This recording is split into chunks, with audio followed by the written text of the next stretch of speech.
Assalamualaikum warahmatullahi wabarakatuh. Kami dari kelompok 11 yang beranggotakan Dea Maivita, Elvina Sirpihandayani, Wina Septiani. Kami akan mempresentasikan pembahasan dan simulasi teknik-teknik hubungan konseling perorangan yang berupa teknik kursi kosong, peneguhan hasrat, dan merumuskan kontrak.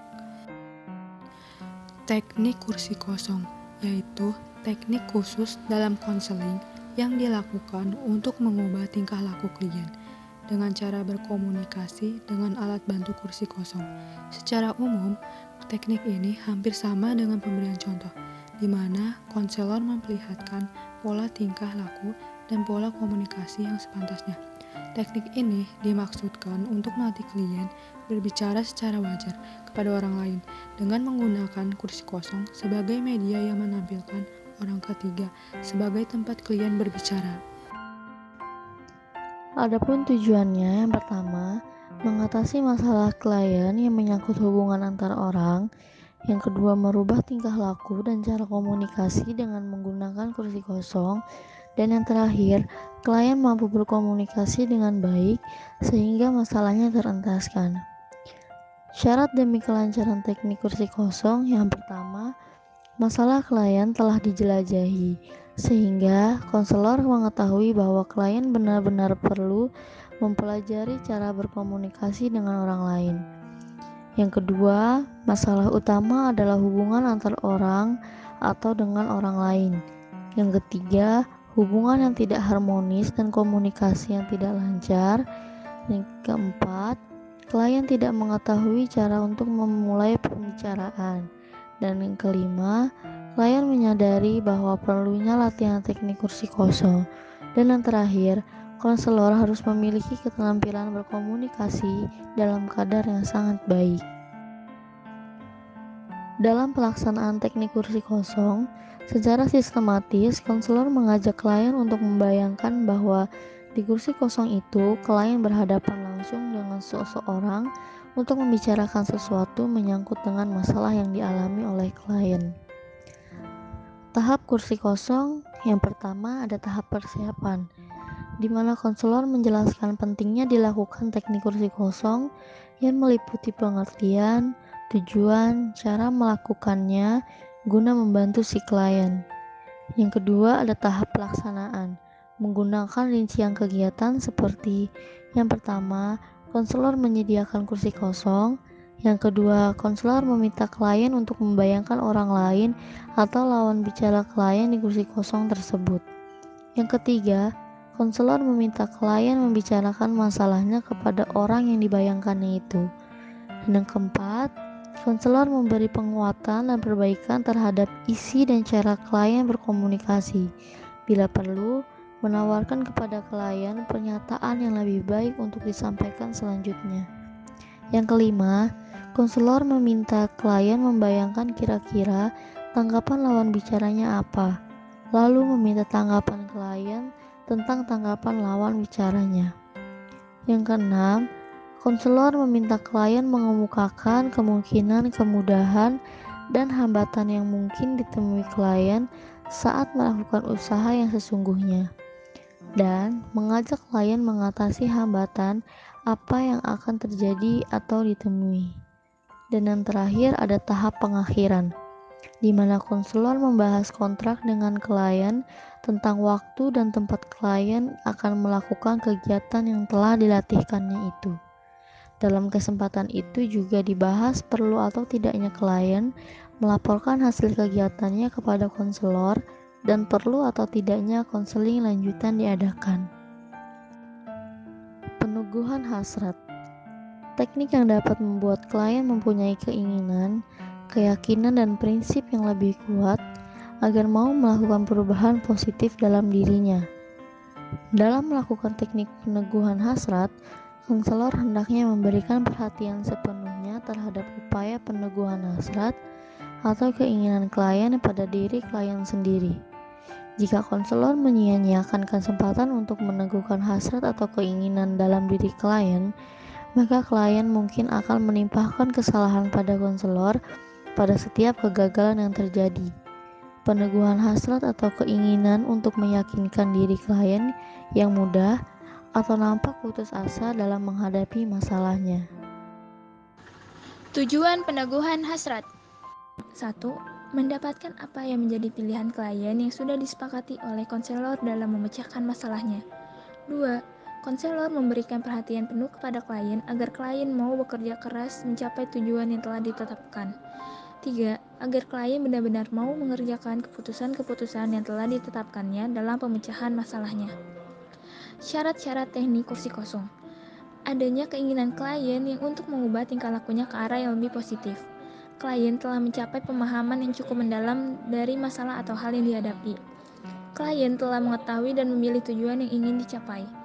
Adapun langkah-langkah dalam teknik kursi kosong yaitu konselor memberikan perhatian penuh kepada klien. Konselor mengatakan bahwa ia memberikan dukungan terhadap apa yang sudah menjadi keputusan klien. Konselor memberikan dukungan dengan kata-kata dalam meneguhkan hasrat, bagus, baik, tepat, atau benar. Diharapkan klien dapat membuat rencana yang akan dilakukannya. Konselor meyakinkan klien bahwa ia sanggup melakukan keputusan itu. Merumuskan kontrak. Menurut Nelson dan Jones 2005-137 bahwa kontrak merujuk untuk pembuatan kesepakatan mengenai proses konseling antara konselor dengan klien terhadap hal yang akan dilatih atau dilaksanakan oleh klien setelah proses konseling. Tujuannya, klien setuju melakukan rencana yang akan dilakukannya. Klien punya rencana kegiatan pengubahan tingkah laku secara terstruktur. Klien mempunyai ikatan dengan konselor tentang pelaksanaan janji sekaligus untuk menganalisis kegiatan yang telah dilakukan.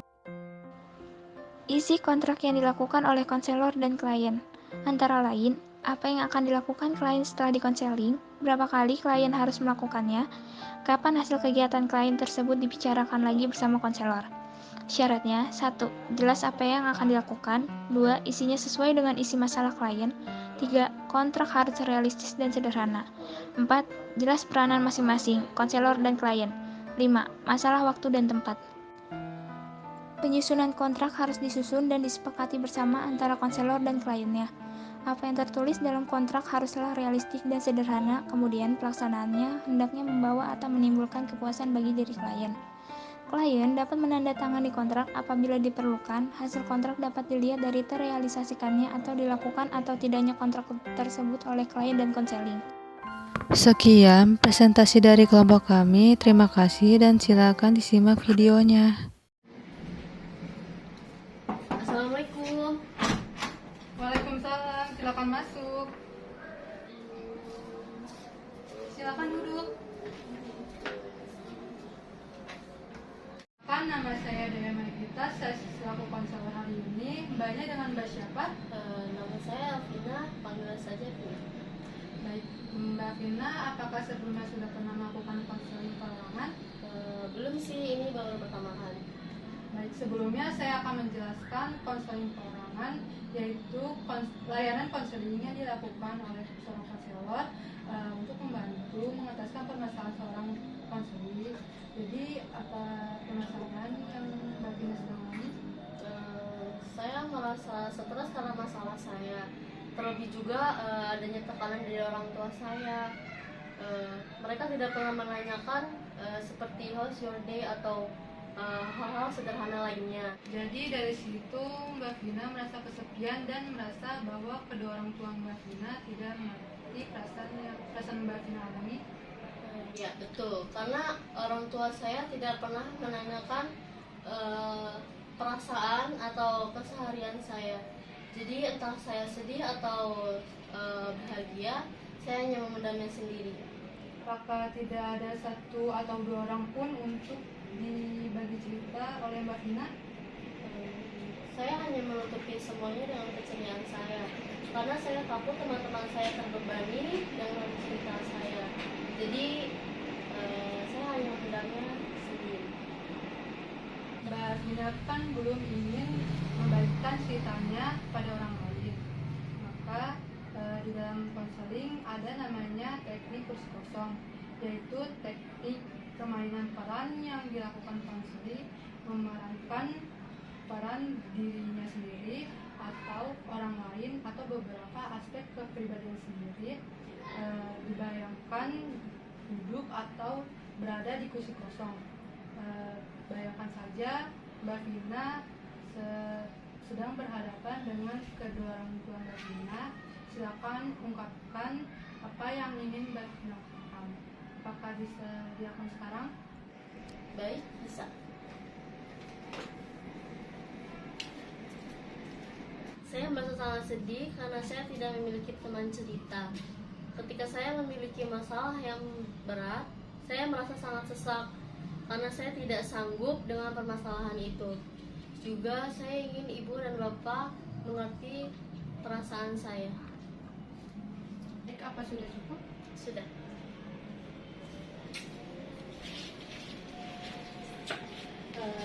Bagaimana perasaan Mbak Vina setelah melakukan teknik kursi kosong ini? Alhamdulillah sudah membaik.